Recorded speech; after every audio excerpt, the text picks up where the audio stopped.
Hey guys, welcome back to Brew and Build. I've just spent the day brewing up a batch of my Belgian Saison. This is not a how-to video, so I'm not going to run you through the recipe.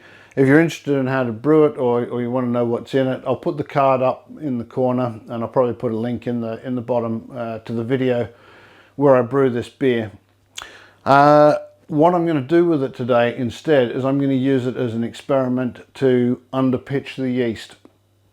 Now, we talk about ways of increasing esters and flavors in especially Belgian beers. A lot of the talk we say is if we free rise the temperature of the fermentation and we let it go up to its upper end of the yeast and possibly even over the top of the fermentation range of the yeast.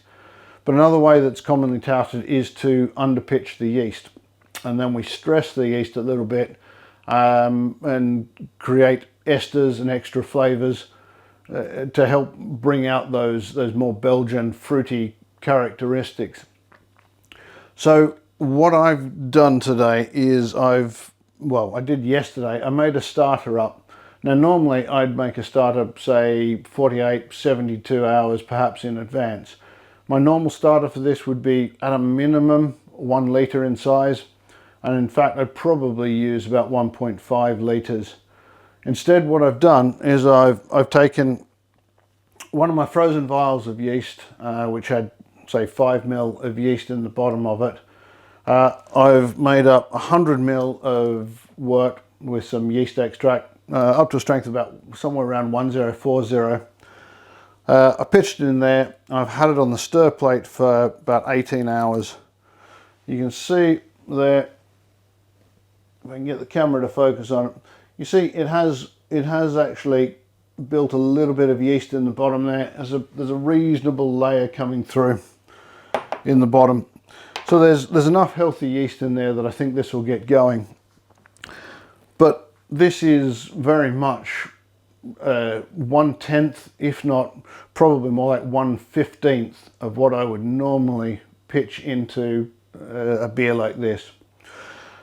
Now, I've chosen this yeast because Saison yeast is really quite aggressive. This is White Labs WLP 565. It's their Belgian Saison yeast. Normally, I can throw this at just about anything I like and it'll chew its way through it quite aggressively. But this will be a really good experiment. This will be a good experiment to see whether A, it's going to even take in there, or whether perhaps it may die. That's a possibility. The next question is, how long is it going to take before it really starts up? Lastly, where does the attenuation get to? I'll see. I haven't done a side-by-side batch on this, but I do have all the information from my previous brew. So it'd be interesting to see whether the attenuation gets as low as the previous times I've brewed this. And then I guess the final question is, how's it going to taste? Now, once again, I haven't got a side-by-side, so it's not, I admit, particularly scientific, but I have brewed this a number of times. I do know how it tastes. We're quite aware of what the yeast presents on this. So it'll be interesting to see whether, well, I suppose whether it's even drinkable to start with, but it'll be interesting to see whether it really does have more expressive Belgian characteristics to this. So I'm going to give it the best chance I can. I'll pop it in the fermenter. I'm going to hit it with probably 60 to 90 seconds of oxygen through a carbonation stone. So at least it has a lot of chance to replicate cells and be semi-healthy in there. I'll ferment it at 20 degrees Celsius is where I'll start it. And then I'll ramp it up slowly over the period of probably a few days to a week up to 30 degrees Celsius, and we'll top it out there until fermentation finishes. So I'll get this yeast in here. I'll come back, I'll try and put some footage in, and we'll see how long it takes to start fermenting and how long it takes to finish. So let's get on to that.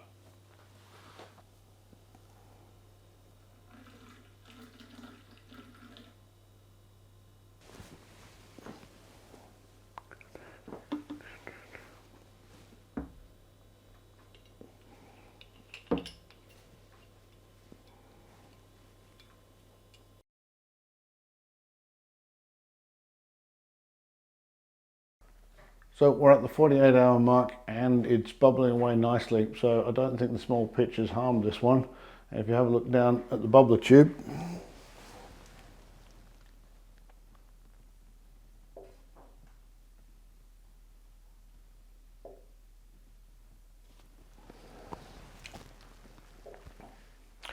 and that's fermenting quite nicely. It was a little bit slower to start. I'd reckon probably within 12 hours generally the Saison starts, whereas this has taken about 48 hours to build up, but you'd expect that, I guess, with the lower pitch rate. So we'll see how this finishes and see what final gravity we get to eventually.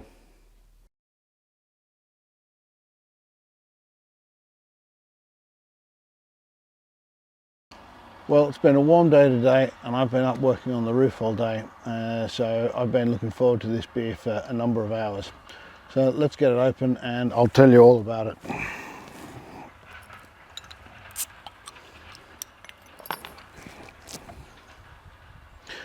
So the beer took a couple of extra days to start fermenting and really getting underway, and it took a couple of extra days to finish up as well.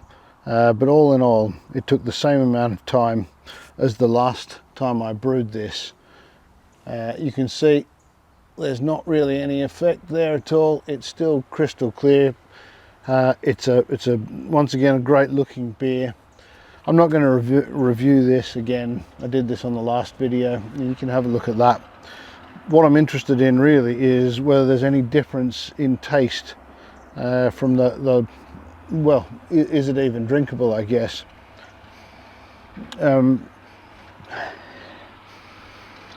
It doesn't smell over estery, so I wouldn't say the underpitch has affected that at all. I can't smell a huge amount of banana, which I was expecting I might be able to out of that. But taste wise,